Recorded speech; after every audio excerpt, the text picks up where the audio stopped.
everybody.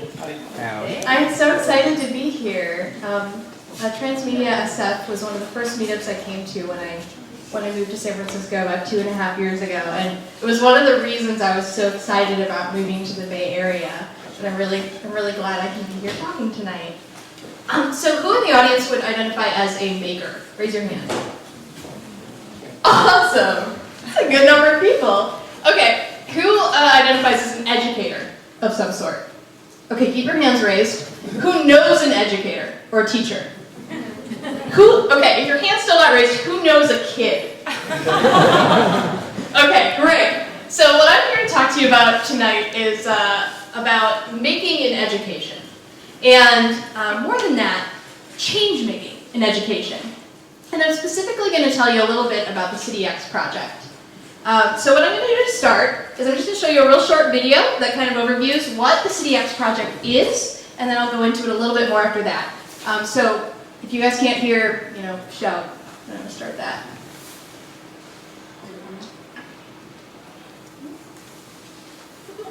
There we go.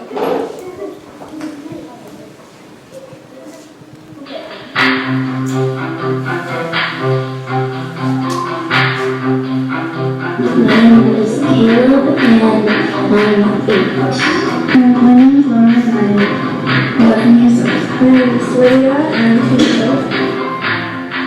Hello, citizens of Earth. Our journey from the planet couldn't have gone any better. Though we had a few minor problems, we successfully landed on our new homeworld as of late next week.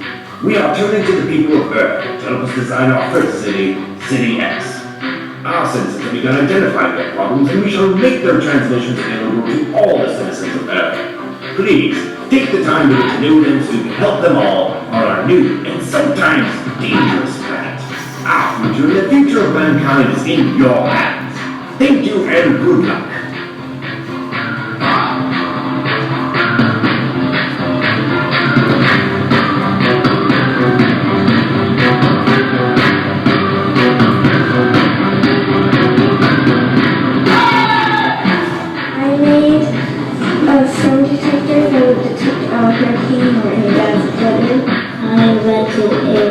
Safer football helmet.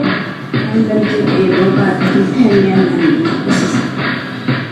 You need to do whatever it takes to get this project into your classroom.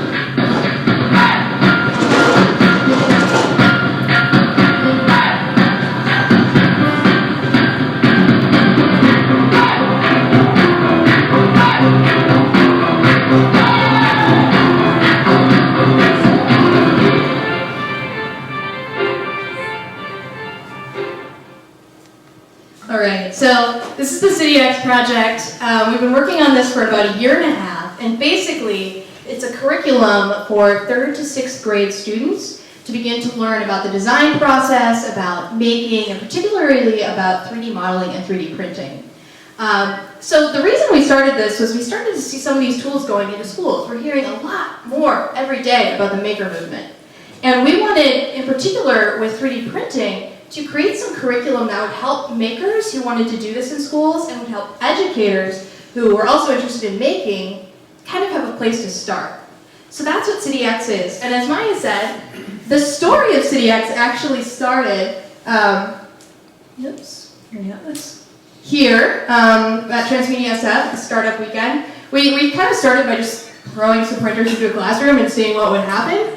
And then we realized that in the 8 to 12 age range, we really needed a little bit more of a story to make this whole thing cohesive. So this amazing team helped come up with the story of CityX, which is basically the story that these space colonists have just landed on another planet, and they've sent their transmissions to Earth, and the kids in the workshop are the designers who need to help solve the problems here on Earth. And another shout out to the wonderful Justin right here. Actually, he voiced our mayor, so he was the voice you guys heard. Wonderful mayor of CityX. And this here is one of the citizens, to give you an example. This is a citizen of CityX. So in the workshop, each kid gets one of these little transmissions, a citizen card, and they need to figure out how to solve this citizen's problem. And we do this by going through the design process. So if you're not familiar with it, this here is the Stanford D-School design process. And it's not just about making, it's about empathizing. It's about really understanding problems and how to come up with useful solutions. Then we actually have the kids come up with prototypes with just simple clay. They create clay models, like this boy over here. We then have them turn their models into 3D models. We talk about perspectives, we talk about primitive shapes, using free online software like Tinkercad and 123D Design. And then finally, we talk a little bit about 3D printing, because the story of City X is that all they have on this other planet is a 3D printer. So we actually need to turn their inventions into 3D models so that they can send them to City X so they can actually make them there. And we started doing this in my hometown of Appleton, Wisconsin. This is a picture from our first workshop. We had no idea what we were doing, and we had no story at that point. But it was really fun, and the kids loved it. And so eventually, we kind of grew that, we came up with a story, and then we had the opportunity to go test this in different places around the world. One of the really incredible things we found about 3D printing in terms of why is it valuable is that in some way it actually serves as a way to communicate an idea without a common language. So if you can take an idea and turn it into a 3D model, you can send it to another place in the world, and even if you don't speak the same language, you can actually print and hold that idea in your hand. And so we had the opportunity to go to a few different places, including Lebanon and Budapest, and experiment with this. And what was really neat was that the kids actually got it. The cultural differences didn't matter in this context. They still understood the design process. They still understood making. They were just these basic human things. And in Budapest, actually, this is the first time we entirely translated the workshop to Hungarian. And we had some designers there facilitate it. And the kids still rocked it. They did so great. And it was really cool to see that this idea could translate to other places. Because that was one of the main things we wanted to do. We wanted to see how we could use these technologies to connect kids. So we went around and we tested a few other places, and one of the places we went to after Budapest was this tiny little town called IDEAco, Alaska. This is a little village, a 300-person Yupik village on the far west coast of Alaska.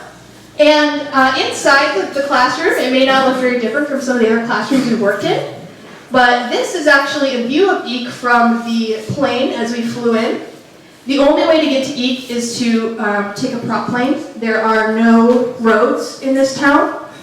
And it was when we were in IDEAco that I really started to think about, what more can we be doing with a project like this? It's one thing to sort of introduce the ideas and the concepts of making and design to littler kids, but we were sitting around at lunch, and some of the high schools were gathering around us, and I was like, oh my gosh, why aren't we doing anything with these older kids? Like, these are the kids who could actually be making a huge difference. So one of the interesting things about IDEAco is that in their school, they're really well funded. Every kid has a laptop. But when they go home, most kids don't have running water in their homes. And in the winter, when the river freezes over, that's the only way they're able to import fuel is on this river. And so if the river freezes over, the only way they can import fuel is to fly it in. So a lot of times they're just really cold in the winter. And there are some major problems in this community that a process like design and tools like we see in making can actually help to solve.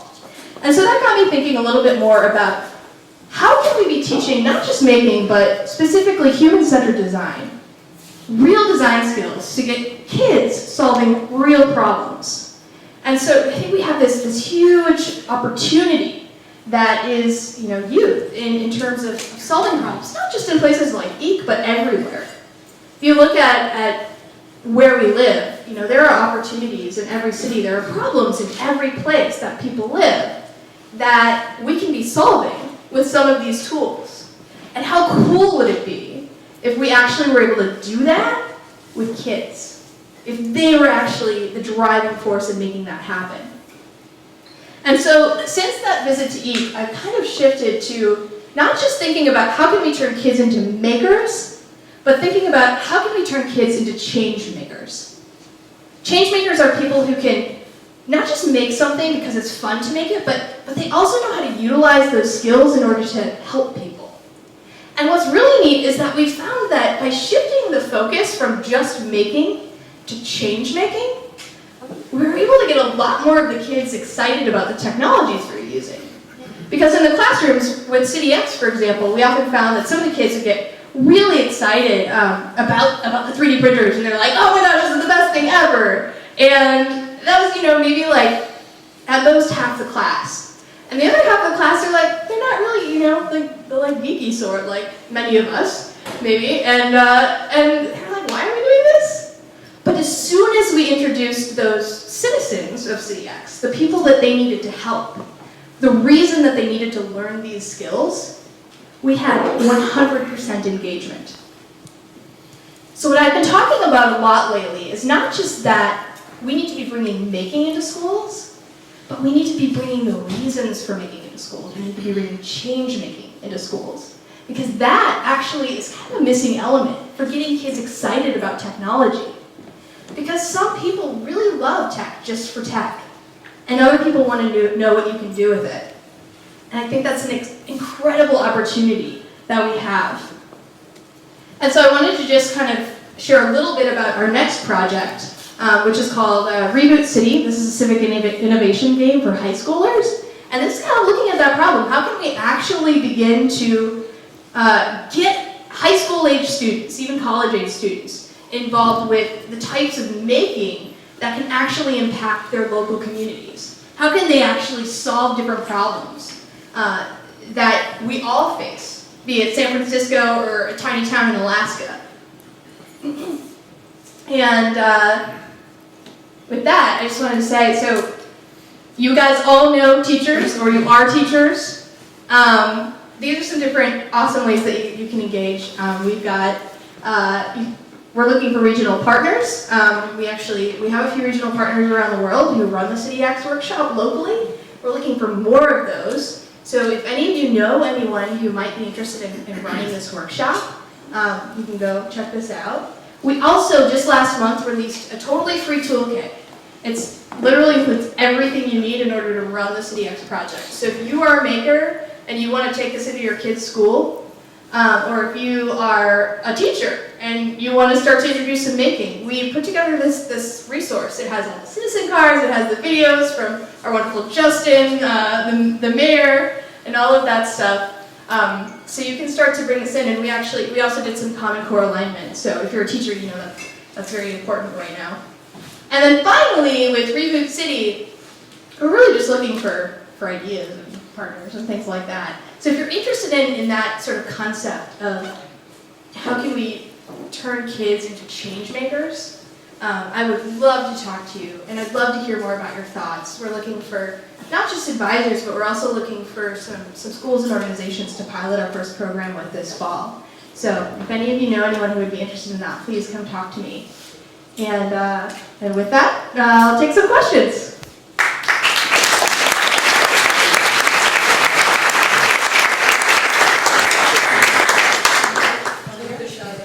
Yeah, and Libby, repeat the question for the cameras. Okay. So just a quick two-part question. One, how did you select the initial cities that you did all those pilot programs in? And two, where does most of your funding come from? Do you rely on those city regional partners to actually provide the resources, or does your organization do this? Yeah, great. So the question is, how do we select the cities, and then how are we funded? So the city selection really just came through friends. I went to this awesome program called Singularity University, if any of you are familiar with that. And I'm really fortunate to know a lot of people in different places. And so when kind of the stars aligned, that's sort of where we ended up at different places. We just kind of spent a year testing this in schools. A lot of the testing was done either here in the Bay Area or in the Midwest, which is where the rest of my team lives. So that was more just sort of convenience factor. The other ones were whatever worked out. And our funding was actually provided by 3D Systems for the development of this project. They were our presenting sponsor. They're a big 3D printing company, so they're incredible in giving us some printers and some support to actually develop this. And now we're at the point of actually turning it into a sustainable program. So we're doing that through different sort of licensing with school districts, regional partnerships, and things like that. More questions? Questions? I just heard an interview with the Khan Academy, which is a pretty big success in education space. Is there any kind of conjoining with what you're doing? I don't know. I've never really thought about how we might work with Khan Academy. The CityX project is a super hands-on experience.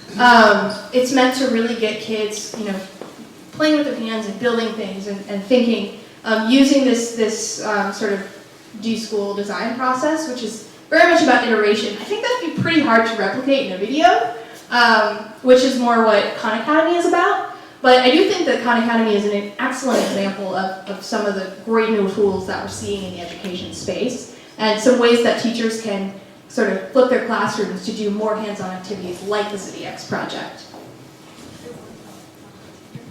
Have you connected any of the projects you've done to any robotics programming languages like Arduino, or have you made the leap yet? We haven't done a lot, and we work with 8 to 12-year-olds. So that's a great question, and we're always getting asked, what do we have for high schoolers or older kids? This is about a 6-hour workshop, so it's really meant to be an introduction to these ideas, and it really focuses on rapid prototyping and manufacturing. So it's not so much about the coding aspect, Okay. although I'd love to see more of that for sure in a program like Reboot City for the older kids. And there are, not to say that younger kids can't do that, there are a lot of great resources for getting younger kids to do coding, but we haven't. Okay. Great. Thank you. Thank you.